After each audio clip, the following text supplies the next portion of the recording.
So hello everyone. तो पिछले lectures अगर आप कंप्लीट करेंगे तो हमने बात करी थी आपकी revolt of 1942 and the quit India movement.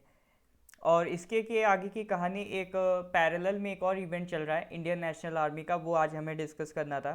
तो पिछले लेक्चर में सॉरी, अगर पिछले लेक्चर में आप देखेंगे तो रिसेंट में हमने कुछ इवेंट्स डिस्कस करे थे, लाइक आपका फर्स्ट राउंड टेबल कॉन्फ्रेंस जो कि फेल हो गई थी, फिर गांधी इरविन पैक्ट 1931, फिर second round table conference, communal award, Poona pact, third round table conference, Pakistan की demand, August offer, Cripps mission, उसके बाद क्विट इंडिया मूवमेंट का रिवोल्ट।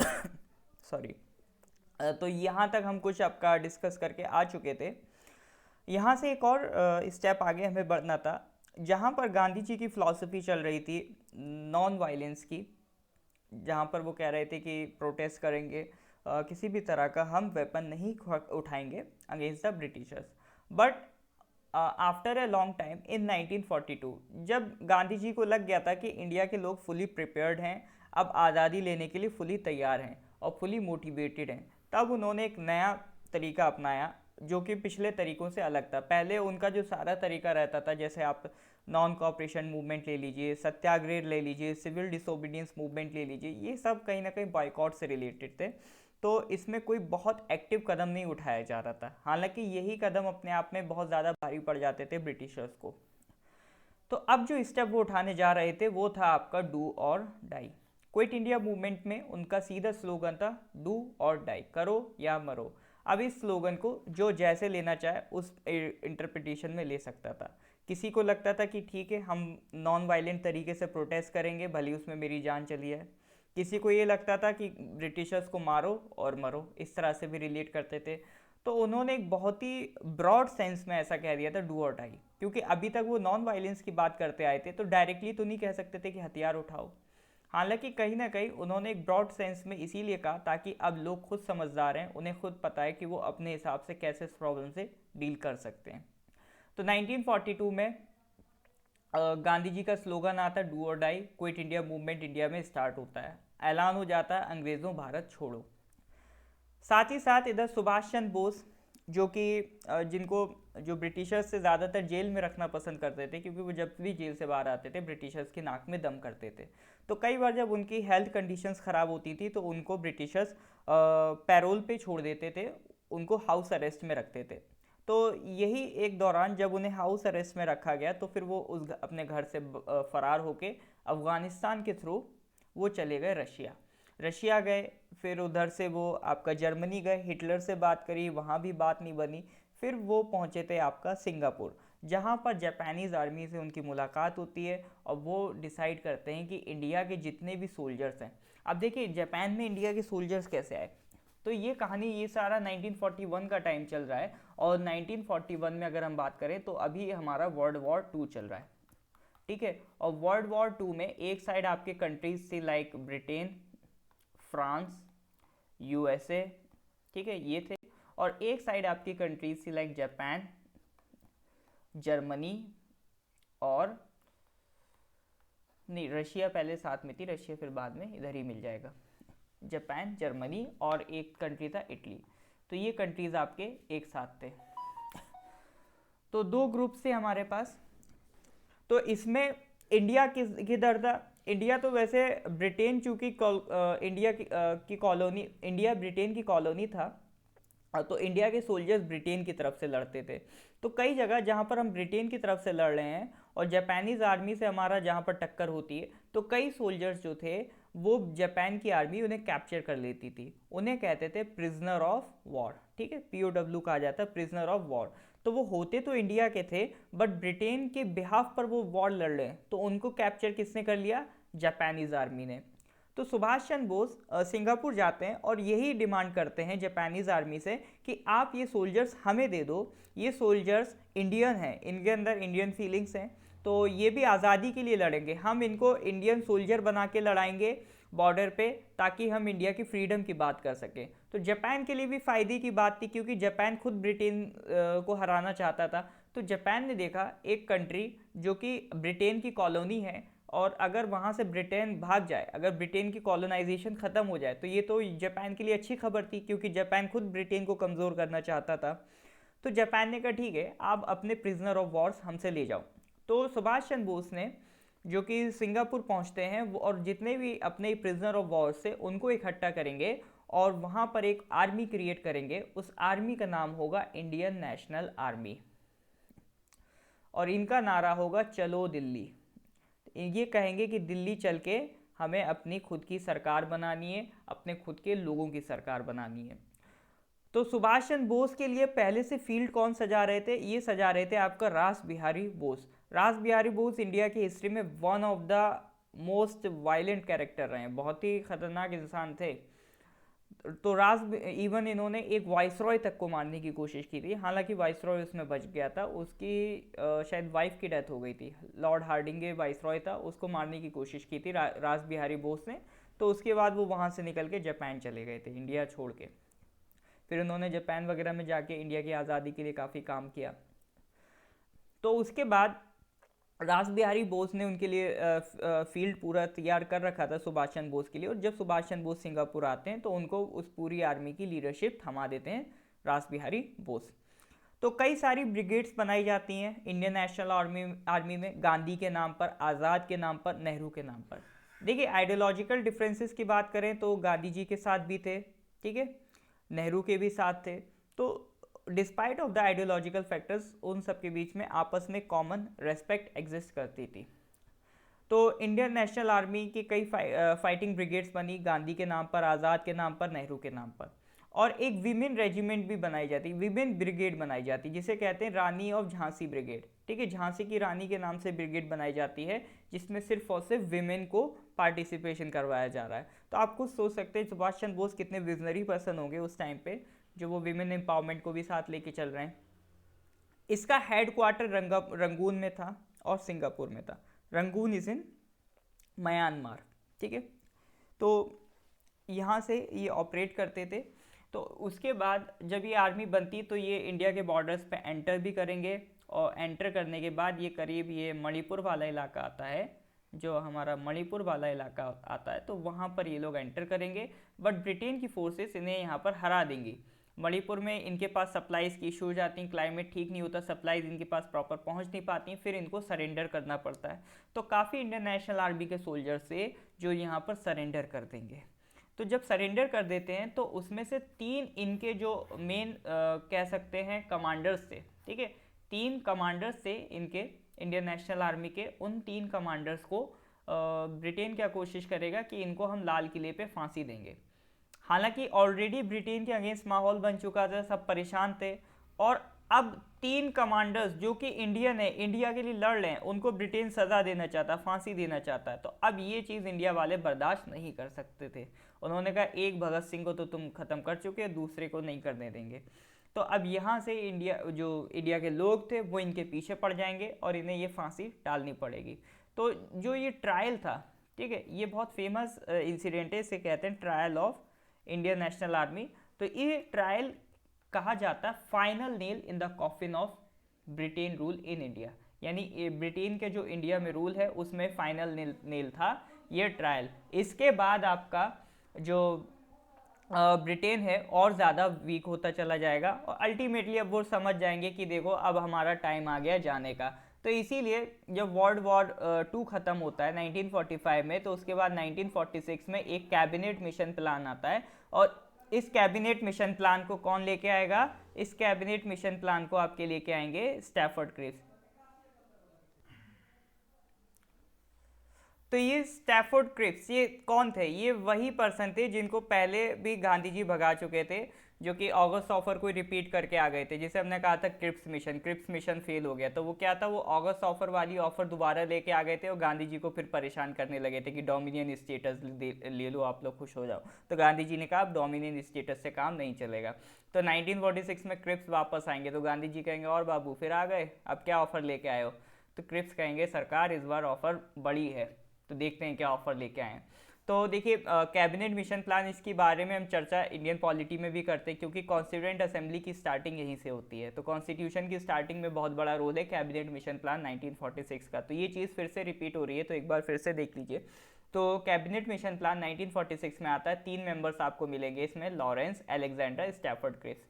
LAC ऐसे याद रखेंगे, ठीक है, LAC, लॉरेंस, अलेक्जेंडर और क्रिप्स, 3 लोग आ रहे हैं आपका कैबिनेट मिशन प्लान 1946। क्या क्या डिमांड लेके आ रहे हैं? देखिए पहले प्रपोजल तो ये था कि पाकिस्तान नहीं बनेगा, ठीक है, एक यूनियन बनेगी अंडर ए सेंटर जिसपे सेंटर का कंट्रोल होगा with over defence and foreign affairs. Provinces के पास पूरी ऑटोनॉमी होगी और रेजिडुअल पावर्स भी होंगे। प्रोविंशियल लेजिस्लेचर्स के पास अपनी खुद की कॉन्स्टिट्यूएंट असेंबली होगी,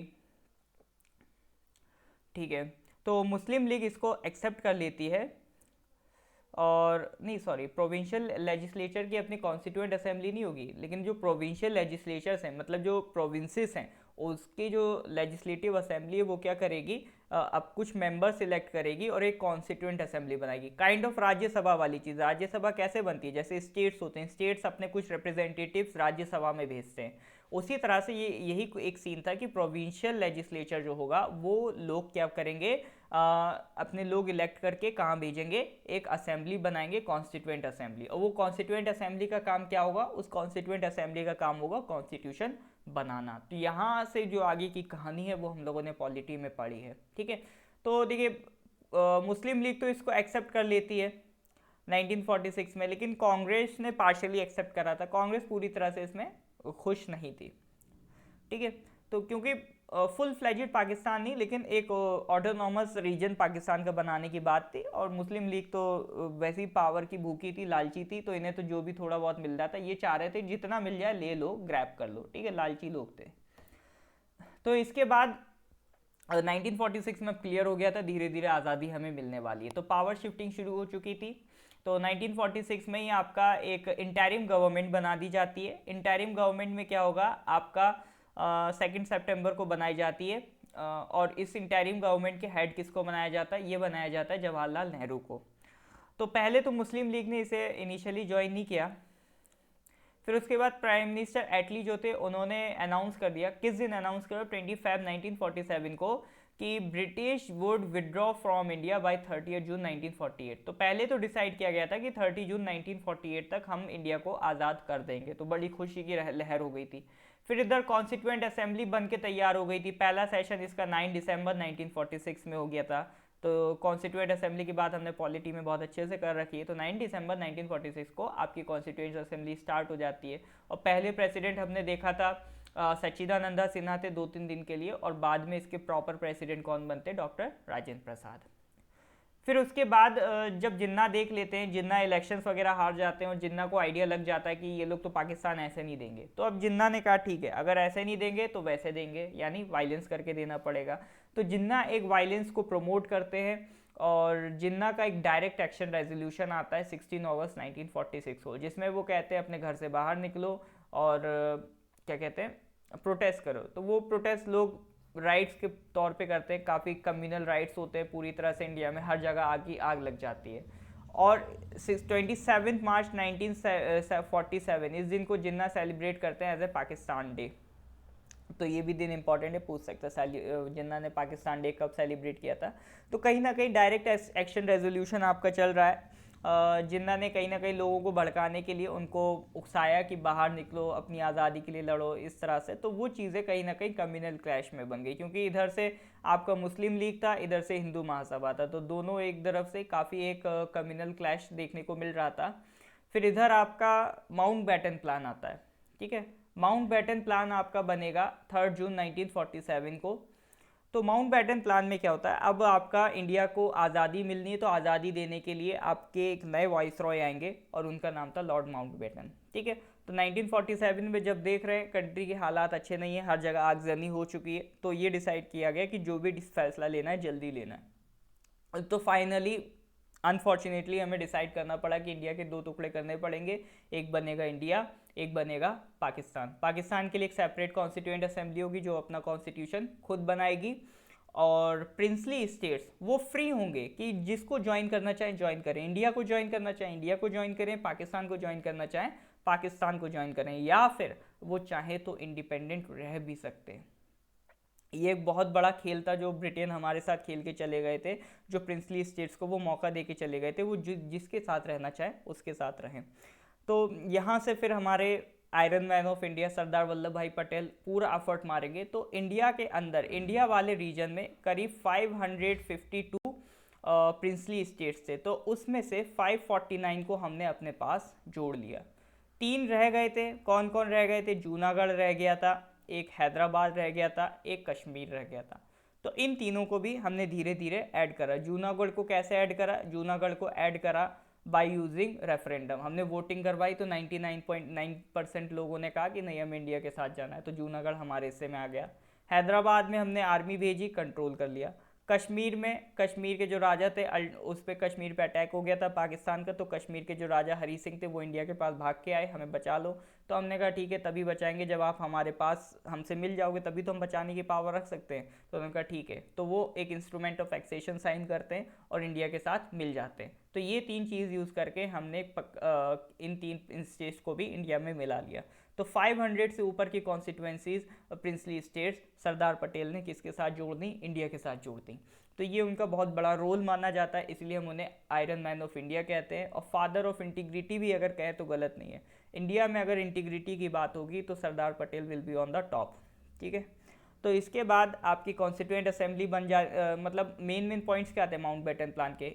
इंडिया के 2 पार्ट, इंडिया का पार्टीशन, ठीक है, और प्रिंसली स्टेट्स की परमिशन, और एक बाउंड्रीज बना दी गई। ठीक है, बाउंड्री कमीशन बनाया गया जो इंडिया और पाकिस्तान के बीच बाउंड्री खींचेगा, और वो कौन बनाएगी बाउंड्री? Red Cliff. इसीलिए इंडिया और पाकिस्तान के बीच की लाइन को हम क्या कहते हैं? Red Cliff line. ठीक है, इंडिया पाकिस्तान के बीच की लाइन को क्या कहते हैं? Red Cliff line. तो माउंटबेटन प्लान इंडिया को आज़ादी तो दे रहा है, साथ ही साथ क्या कर रहा है? बंटवारा भी कर रहा है। तो 3 जून 1947 को आता है। फिर उसके बाद अगस्त 1947 में एक इंडिया इंडिपेंडेंस एक्ट आता है जो कि कहता है कि 15 अगस्त 1947 से ब्रिटेन की सॉवरेनिटी इंडिया में ख़त्म हो जाएगी। अब ब्रिटेन की कोई रोल नहीं होगा, 2 कंट्रीज़ बनेंगी, इंडिया बनेगा और पाकिस्तान बनेगा। दोनों में एक एक गवर्नर जनरल होगा। शुरू में हमने एक पोस्ट रखी थी गवर्नर जनरल की। पाकिस्तान को कौन कौन से इलाके मिल गए? सिंध मिल गया, बलूचिस्तान मिल गया, नॉर्थ वेस्ट फ्रंटियर प्रोविंस मिल गया, वेस्ट पंजाब मिल गया और ईस्ट बंगाल मिल गया। यही ईस्ट बंगाल आगे जाके क्या बन जाएगा? ये ईस्ट बंगाल को ये लोग कहेंगे ईस्ट पाकिस्तान, और यही इलाका आगे जाके बनेगा 1971 में बांग्लादेश। फिर इधर सरदार वल्लभ भाई पटेल 500 प्लस कह सकते 549 प्रिंसली स्टेट्स को जोड़ चुके थे बाई 15 अगस्त 1947। ठीक है, बाद में कुछ छोटी छोटी रह गई थी, वो बाद में हम ऐड करते चले गए। ठीक है, आप मान के चलिए 500 प्लस तो थी, जो हमें आज़ादी से पहले 500 प्लस तो हमने जोड़ ली थी। उसके अलावा पाकिस्तान को भी अपना गवर्नर जनरल चुनना था, हमें भी अपना गवर्नर जनरल चुनना था। तो हमने अपना गवर्नर जनरल चुन लिया लॉर्ड माउंटबेटन को। हमने कहा आप ही थोड़ा रह लो, लॉर्ड माउंटबेटन काफ़ी समझदार इंसान थे, तो लॉर्ड माउंटबेटन को हमने गवर्नर जनरल चुना अपना। तो आप ये देख रहे हैं कि गवर्नर जनरल की पोस्ट कब खत्म हो गई थी? 1858 में। ठीक है, गवर्नमेंट ऑफ इंडिया एक्ट 1858 में ख़त्म हो गई थी। तो last governor general of India थे लॉर्ड कैनिंग। बट अब जो गवर्नर जनरल बोल रहे हैं तो ये फ्री इंडिया में बन रहे हैं। ठीक है, अगर कभी भी पूछे first governor general of free India तो वो कौन बनेंगे? वो बनेंगे आपके लॉर्ड माउंटबेटन। ठीक है, और Indian governor general of free India तो वो बनेंगे सी राजागोपालचारी, क्योंकि माउंटबेटन के बाद सी राजागोपालचारी को गवर्नर जनरल बना दिया जाएगा और उसके बाद ये पोस्ट खत्म कर दी जाएगी। ठीक है, तो ये पूरी हिस्ट्री थी। अब हमें यहाँ पर आके इंडिया इंडिपेंडेंस एक्ट से आज़ादी मिल जाएगी। तो कभी भी पूछे आज़ादी किस कानून से मिली तो वो ये इंडिया इंडिपेंडेंस एक्ट 1947 से आज़ादी मिलती है, इसी से हमारा पार्टीशन होता है। ठीक है, तो ये पूरी हिस्ट्री थी मॉडर्न इंडियन हिस्ट्री की। तो इसमें देखिए चीज़ों को क्रोनोलॉजी में आपको समझने की कोशिश करनी है, ज़्यादा से ज़्यादा इसको रिवाइज करने की कोशिश करना है। काफ़ी ज़्यादा फैक्ट्स इसमें इन्वॉल्व हैं और हिस्ट्री से काफ़ी सवाल आ जाते हैं। डायरेक्ट मूवमेंट का नाम पूछ लेगा, क्रोनोलॉजी पूछ लेगा, किस ईयर में हुआ ये इवेंट, इसी इवेंट में कौन पार्टिसिपेट किया था। तो इस तरह के सवाल आते रहते हैं, तो वो सारा आपका क्विज़ में कवर हो जाता है। तो क्विज़ मैं आपको आज भेज दूंगा। साथ ही साथ आपको कोशिश ये करनी है इस लेक्चर्स को बार बार देखें और एक बार नोट्स बना लें। नोट्स बनाने के बाद अगर आपके पास रिकॉर्डिंग है तो रिकॉर्डिंग आप 1-2 दिन में रिपीट कर सकते हैं, जिससे आपका रिवीजन भी बढ़िया चलता चलेगा। ठीक है, तो इस लेक्चर में हम इतना ही रखेंगे। बाकी की कहानी हम नेक्स्ट लेक्चर से शुरू करेंगे। नेक्स्ट लेक्चर में अब हम नया सब्जेक्ट स्टार्ट करेंगे। Thank you.